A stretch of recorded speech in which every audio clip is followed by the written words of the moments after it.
Hey there, and welcome back to Sounds Like a Drum, Cadence Independent Media Production. We are here in the studio today to talk about taking the front head off your bass drum.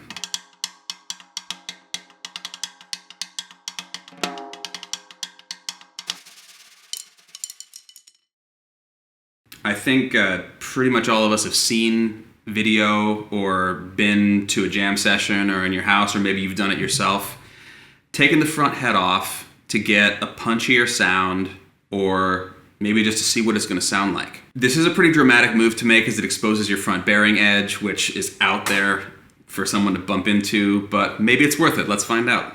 Okay, anybody that's seen the earlier video of the 22-inch bass drum will be familiar with this one. Pearl Masters Custom, 16 deep, 22 inches diameter.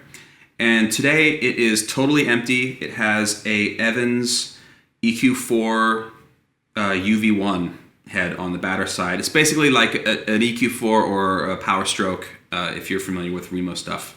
The front has the same ported calf tone that we've had for the other videos with the 22. So the plan today is basically we're gonna sort of test this wide open drum with a mildly pre-muffled batter head, and then we're gonna take the front head off and try out no muffling, some muffling, and severe muffling. If you want to hear this drum severely muffled, we did that in a previous video. You can go back and find that.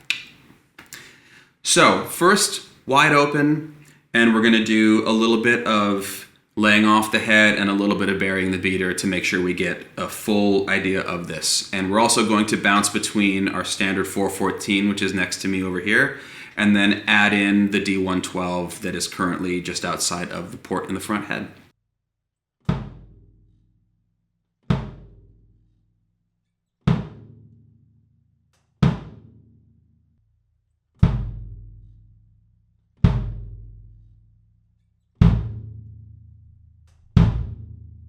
All right, so this is a big boomy sound, which is sort of expected.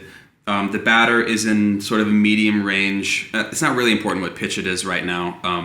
And the front is similarly in kind of a medium range. I can press into it with my thumb, but they're fairly firmly tuned. And that's kind of what I would do if I was going to use a wide open bass drum, because the idea behind this is tone and a note.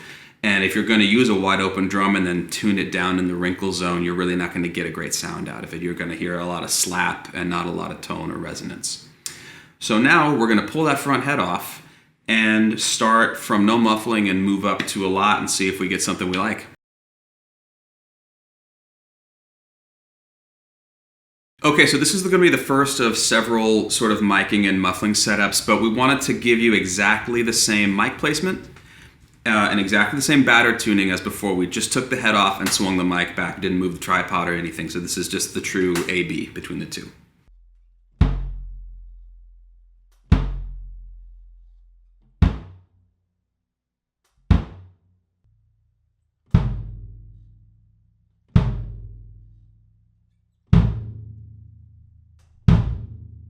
We've moved the mic to what in my experience is the common location for this kind of setup, which is about a third of the way into the shell and pointed directly at the beater. And the reason for this is we're pointed at the impact site, so we're going to get the most possible attack that we can get out of this tuning scenario with just the one microphone.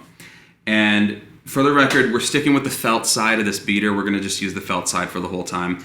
But hopefully you'll be able to hear the difference between the mic outside and offset as it was before, and now this sort of beater-centric location.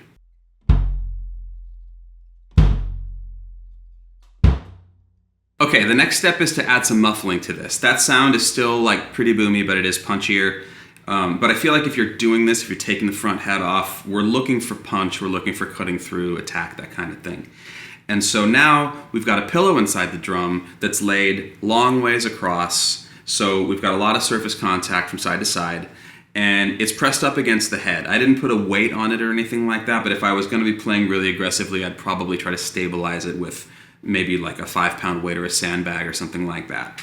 And this is all the way. This is very, very dead, and there is not a whole lot of difference between playing off the head and burying the beater in this scenario. But it feels good to bury the beater because the head is really not resonating much at all. It's projecting some low end to the microphone, but you're not going to feel any of that sort of basketball-y, dribbly feeling if you press the beater into the head. It just goes smack, and that's it.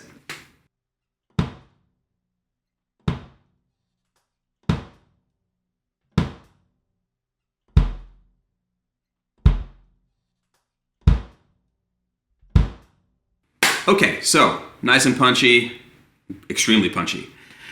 Now, the last thing I think we could do with this particular setup is to now address the tuning.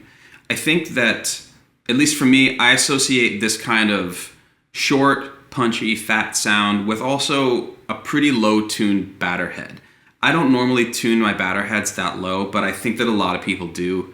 And so I feel like it's worth doing sort of a just-above-a-wrinkle scenario with this batter head, with the pillow, and with the mic inside the drum like this. So that'll be our next step.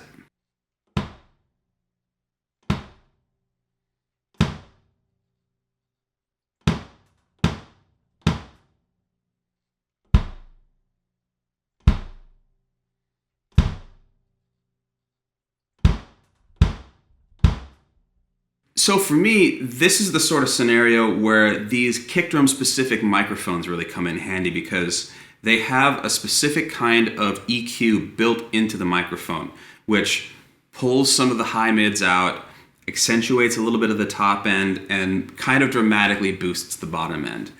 And they're designed that way because a lot of modern bass drums, well, I shouldn't say bass drums, but bass drum tuning schemes don't actually generate as much low end from tone from the drum because you're looking for a short sound. And so they will make up for some of the tone that's lost when you tune this low by using that type of microphone. Having said that, this is definitely a gut punch kind of sound.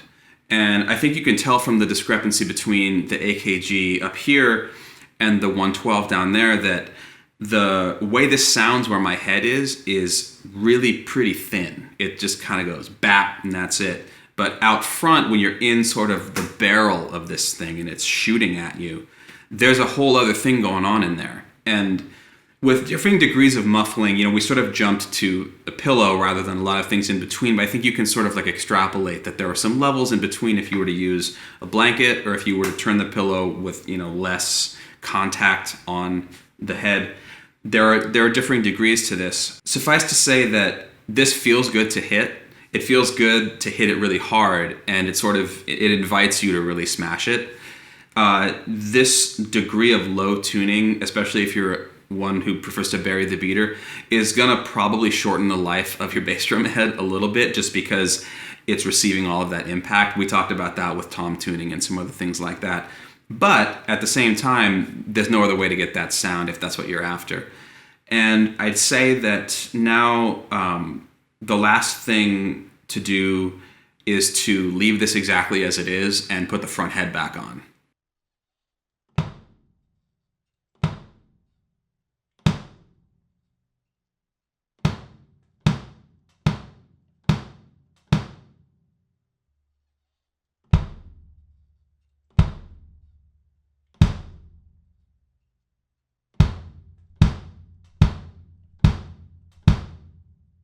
Okay, so we left the batter the way it was. It's just above finger tight. These are basically just tight enough that they're not going to back out, but if I want to, I can take them out with my fingers. The front head, we got everything finger tight, went up a quarter turn on each of the lugs, didn't even out the tuning or anything, that's it. And already you can hear that the difference just from moving the mic and from placing the head back on is pretty dramatic. And because we have this muffling on the batter head, it's not touching the resonant head. We can still play into the batter head and it feels good. It's not fluttering or doing anything weird, but now we've got a little more tone to work with from the front head. And with a little bit of compression and a little bit of EQ in a recording situation, this is a great sound. It's also totally great for live stuff because you're going to have a PA system helping you with it. Now, if you're using this drum live without a PA system, you might have to modify things a little bit because the shell is not doing a lot of resonating right now because of the range that we're in. And it does sound thinner than when it was tuned up higher earlier before. And lastly, a felt strip on the front head or a front head with some kind of built-in edge muffling would probably give you a little bit more control of a sound, a little bit less sort of wiggle from the sound of the front head, which if I was going to use this sound, I'd probably opt for that instead. But having said all that, these sounds are all interesting and super useful and worth knowing how to get them and when you might want that, you know. And again, that's just an opinion thing, you know, you get to pick because, you know, you're the one playing. So hopefully some of these are useful and it'll lead you to something that makes you really happy out of the drum you have. If this was interesting to you and useful, please like, comment, subscribe, and if you got any stories about one-headed bass drums, let us know. I've seen a few that actually didn't have front lugs. If anybody's ever seen drums made by North, those are particularly ridiculous. They look like bullhorns. They're all bent. They're acrylic drums that are crazy, and they sound exactly like you think they sound. They're just loud, that's fun too.